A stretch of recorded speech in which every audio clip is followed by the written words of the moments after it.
देखिए, बहुत से सवाल हैं भारतीय जनता पार्टी के ऊपर में और उनके नेताओं के वक्तव्य को लेकर के।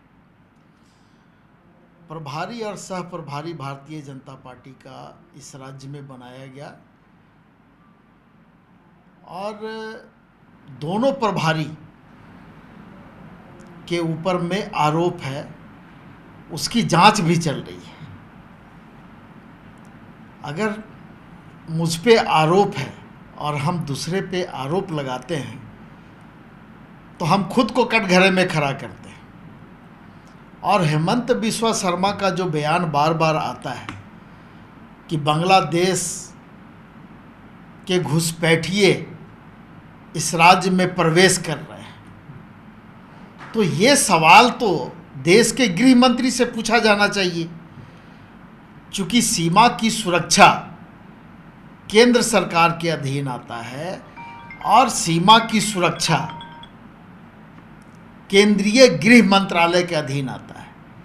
उसी मंच पर अमित शाह बैठे हुए हैं, उसी मंच पर हेमंत बिस्वा शर्मा आरोप लगाते हैं। तो ये आरोप झारखंड मुक्ति मोर्चा पर नहीं है, ये आरोप केंद्रीय गृह मंत्री के ऊपर में है, केंद्र सरकार के ऊपर में है। और जहाँ तक बात है घुसपैठ की, तो ये पूरी जिम्मेवारी केंद्र सरकार की है, गृह मंत्रालय की है। और आप अपना जो कमजोरी है, आपकी जो नाकामी है, उसको आप राज्य सरकार के ऊपर में थोपने का काम कर रहे हैं। ये दुर्भाग्यपूर्ण है।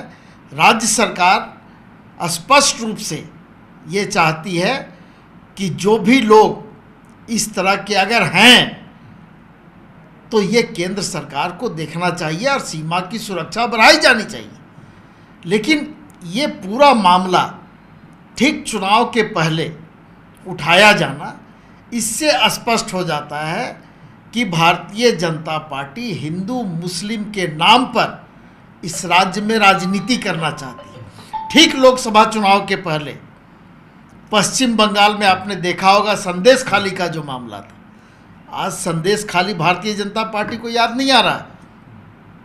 वही संदेश खाली जो बसीरहाट लोकसभा के अंतर्गत आता है, वहाँ से लोगों ने भारतीय जनता पार्टी को खदेड़ने का काम किया है। तो ये स्थिति झारखंड में बन रही है। पिछले विधानसभा के चुनाव में इस राज्य की जनता ने भारतीय जनता पार्टी को एक तरह से खदेड़ा था और उनके एक विधायक हैं जिनको जनता ने जिता करके भेजा है। मंच से उनका ये बयान आता है, उनका ये भाषण होता है कि गट्टा पकड़ करके हेमंत सोरेन को गद्दी से उतार दिया जाएगा। तो ये हेमंत सोरेन को नहीं बोल रहे हैं, ये पूरे राज्य की जनता को बोल रहे हैं जिन लोगों ने हेमंत सोरेन को गद्दी पे बैठाया है। और वही जनता 2019 के विधानसभा चुनाव में भारतीय जनता पार्टी को गट्टा पकड़ के उतारने का काम किया।